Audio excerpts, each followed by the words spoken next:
If you believe yourself injured, then indeed you suffer. But if you refuse the injury its power, if you deny it residence within your mind, then no harm has truly occurred. This perhaps is the most difficult lesson a human being will ever face, for we are not wounded by events themselves, but by the meaning we assign to them. And it is here, in this quiet space between occurrence and interpretation, that freedom either arises or is lost. Consider how easily we are disturbed. A careless remark, a gesture of disrespect, a perceived slight from another. These things linger in the mind long after they have passed in the world. The body remains unharmed, yet the spirit bleeds endlessly. Why? Because we cling to the illusion that others possess the power to define our worth. We hand them this authority without protest, and then curse them for using it. I have observed that most human suffering is not born of tragedy, but of expectation. We expect fairness from a world that never promised it. We expect recognition from people who are themselves starving for approval. We expect life to conform to our private sense of justice, and when it does not, we declare ourselves wronged. But nature is indifferent, and so too is existence. The universe does not conspire against you, it simply does not notice you. Let me tell you a simple truth. Offense is taken, never given. An insult without an audience is powerless. If a man calls you a fool, yet you know your own mind, what injury has occurred? But if you doubt yourself, if you fear the judgment may be true, then even silence would wound you. Thus the pain was never in the words, but in your uncertainty. We are driven by what I have called the will, a blind, restless force that urges us to desire, to compare, to compete, and to suffer. This will is never satisfied. When praised, it demands more. When ignored, it despairs. When contradicted, it rages. And so long as we obey it, peace remains impossible. To feel harmed is often nothing more than the will screaming that it has not been fed. Observe how people react to criticism. One man grows furious, another laughs, a third reflects quietly. The same event, three entirely different responses. If harm were inherent in the act, would the pain not be equal? But it is not. The wound is measured not by the blow, but by the soul that receives it.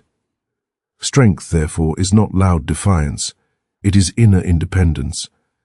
I do not suggest that cruelty does not exist. It does. Nor do I deny injustice. I merely insist that your inner life need not kneel before it. You may acknowledge wrongdoing without allowing it to poison your spirit. The moment you say, I have been harmed, ask yourself, has my body been broken, or only my pride disturbed? Has my future been destroyed, or merely my self-image challenged? Much of what we call suffering is the agony of wounded vanity. We long to be admired, respected, envied. And when the world fails to provide this nourishment, we call it pain. Yet the wisest among us have always known, the less you require from others, the freer you become. Detachment is not coldness, it is clarity. Think of the person who insults you. What do you truly know of them? Their fears, their disappointments, their private humiliations. Every act of malice is a confession of inner turmoil. No content soul seeks to degrade another. To feel harmed by such a person is to accept instruction from someone unqualified to teach you. I have often said that solitude is the fate of all great minds. Why? Because independence of thought demands distance from the noise of opinion. The more you listen inwardly, the less the external world can disturb you. When you no longer crave validation, insult loses its teeth.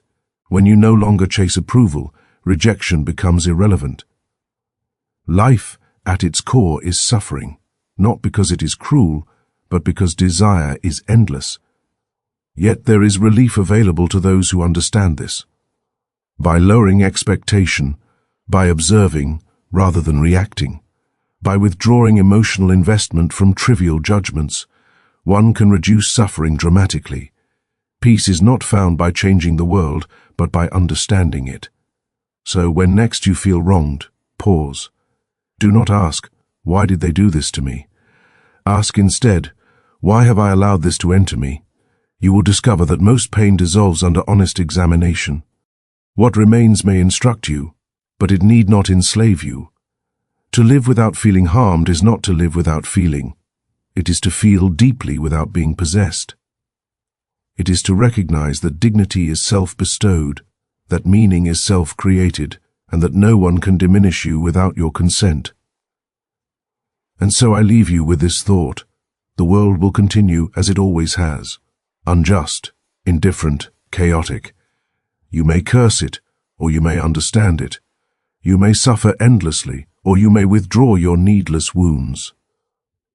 In the end, tranquility belongs not to those who are never struck, but to those who refuse to bleed. Reflect on this, argue with it, reject it if you must, but above all, examine the quiet power you possess, the power to decide whether harm will rule you or merely pass you by.